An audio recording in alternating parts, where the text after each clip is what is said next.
আসসালামু আলাইকুম সুপ্রিয় শিক্ষার্থীবৃন্দ, আশা করি সবাই ভালো আছো। আজকে আমি আলোচনা করব হচ্ছে তোমাদের অনুশীলনী 2-এর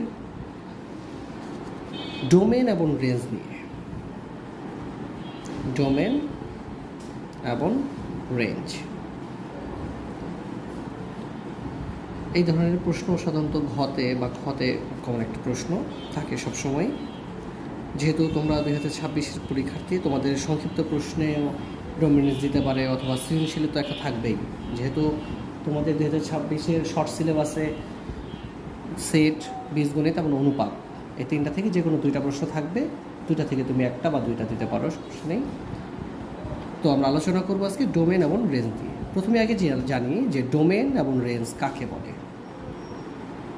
কোনো ক্রোমোজোরের প্রথম উপাদানকে ডোমেন বলে এবং দ্বিতীয় উপাদানকে রেঞ্জ বলে। যেমন একটা মান দেওয়া আছে, ধরো 4-3, একটা ধরলাম AB। এখানে প্রথম উপাদান হচ্ছে এইটা এবং এইটা, অর্থাৎ এখানে ডোমেন কোনটা হবে 4 এবং এ হচ্ছে তার ডোমেন। আর রেঞ্জ দ্বিতীয় উপাদানকে রেঞ্জ বলে, অর্থাৎ 3 এবং B এই দুটো হচ্ছে রেঞ্জ। তাহলে আমরা কি বললাম যে কোনো ক্রোমোজোরের প্রথম উপাদানগুলোকে ডোমেন বলে আর দ্বিতীয় উপাদানগুলোকে রেঞ্জ বলে। এখন প্রশ্ন হতে পারে যে স্যার যদি এরকম হলো 4-3, আরেকটা আসলো 4A, আরেকটা হলো AB, সেক্ষেত্রে কোনটা ডোমেন? ডোমেন তো এখানে কয়টা, 4 আছে, A আছে।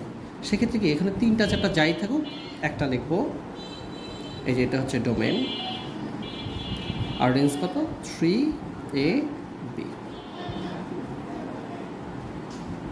অর্থাৎ কোনো ক্রোমোজোরের প্রথম উপাদানগুলোকে ডোমেন এবং দ্বিতীয় উপাদানগুলোকে কী বলা হয়? রেঞ্জ বলা হয়। আচ্ছা, এখন গণিতগুলো কীভাবে থাকে, ডোমেন রেঞ্জের অঙ্কগুলো কীভাবে থাকে? যেমন দেখা গেছে তোমাকে একটা মান দিয়ে দিল, ধরো A = -3, -2, -1, 0, 1, 2, 3। আমি ধরলাম যে এর মান দেওয়া আছে এরকম। আর বি একটা মান দিয়ে দিল, আমরা ধরলাম যে বি এর মানগুলো হচ্ছে ধরো 3, 5, 7। ডোমেন রেঞ্জ বললেই আগে একটা শর্ত দিয়ে দিবে। শর্তটা ধরো যে লিখব যে S = x, y, x এর উপাদান A, y এর উপাদান B এবং